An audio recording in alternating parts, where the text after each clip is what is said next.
Good morning. So today we're going to be completing lesson number 27, which is solving equations with fractional coefficients, day 2. So first, I'd like you to complete the do now for questions 1, 2, 3, and 4, and find the least common multiple of those numbers. Then come back to check your answers.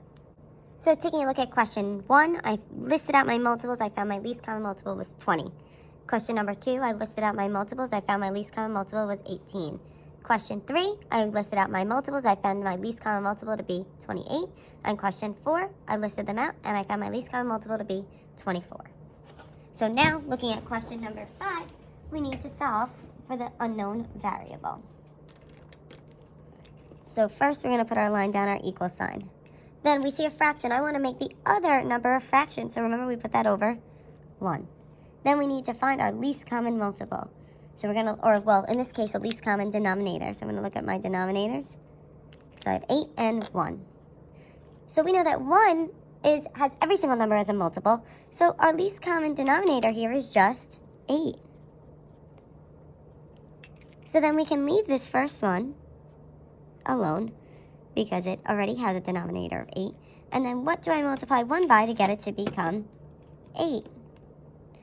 I multiply it by 8. So what I do in my denominator, I do in my numerator. And I end up with 12 times 8, which gives me 96, over 1 times 8, which is just 8. Now, since my denominators are the same, I can just cross them out. And then I'm left with 3x equals 96. So now in order to solve here, we're just going to divide both sides by 3. And I end up with x equals 96 divided by 3 gives me 32. So now I'd like you to try number 6 on your own and come back and check your answer. So if we take a look, our least common denominator was 21. So I need to get both my denominators to be 21. So here 7 times 3 gives us 21. So we need to multiply this fraction by 3. And I end up with 6 over 21. X equals 4 over 21. Because this fraction stayed the same. It already had a denominator of 21. Then since my denominators are the same, I can cross them out. And I end up with 6x equals 4. Then I need to divide by 6 on both sides, and that gives me x equals 4 over 6. Or we could simplify that fraction by dividing each by 2, and I get x equals 2 over 3. So let's take a look at example 7 together. I see all these fractions, so first I need to find a least common denominator. So we need to list out our multiples. So I have a 4, a 3, and a 2. So I have 4, 8, 12, 16, 20, and so on. Then I have 3, 6, 9, 12, 15, and so on. 2, 4, 6, 8, 10, 12, 14, and so on. So 4 is not in all of them. 8 is not in all of them. But 12 is. So my least common denominator is 12. So then I need to get every single denominator there to become 12. So 4 needs to be multiplied by 3. And we always multiply our numerator too. So that then gives me 3x over 12. Plus 3 needs to be multiplied by 4.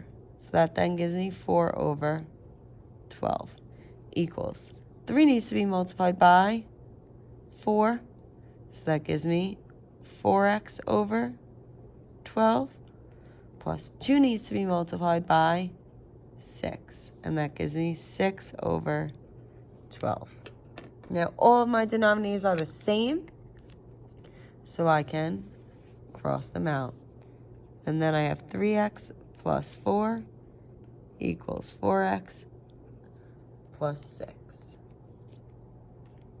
Now, I have variables on both sides of my equation. So I need to get them onto one side of the equation. So I'm going to subtract my 3x on both sides.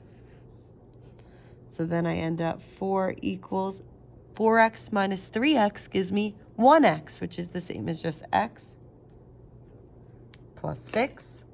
So then we just need to solve by subtracting 6 on both sides, and I get x equals a negative 2. So now I'd like you to try solving examples 8 and 9. But remember, in example 9 here, this negative 3x is really over 1. So solve and come back to check your answers. So taking a look at example 8, our least common denominator there was 20. So we created our equivalent fractions, and I ended up with 5n over 20 equals 16n over 20 plus 2 over 20. I cross out my denominators because they're all the same. I get 5n equals 16n plus 2. I need to move my variables to one side, so I subtract 5n on both sides. I end up with 0 equals 11n plus 2. Then I subtract 2 on both sides. I get negative 2 equals 11n. Divide by 11 on both sides, and I get n equals negative 2 over 11. Number 9, my least common denominator was 24. So I need to create my equivalent fractions with my denominator of 24.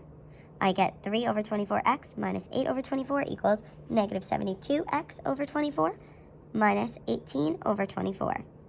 Then all my denominators are the same, so I can cross them out. So I end up with 3x minus 8 equals negative 72x minus 18. I need to move my variables to one side, so I add 72x on both sides. I end up with 75x minus 8 equals negative 18. I add my 8 on both sides of my equation, and I get 75x equals negative 10. I divide by 75 on both sides, and I get x equals negative 10 over 75. You could simplify that by dividing both by 5, and I get x equals negative 2 over 15. If you have any questions, please comment them on this video or in the Google Classroom, and then complete practice worksheet number 27.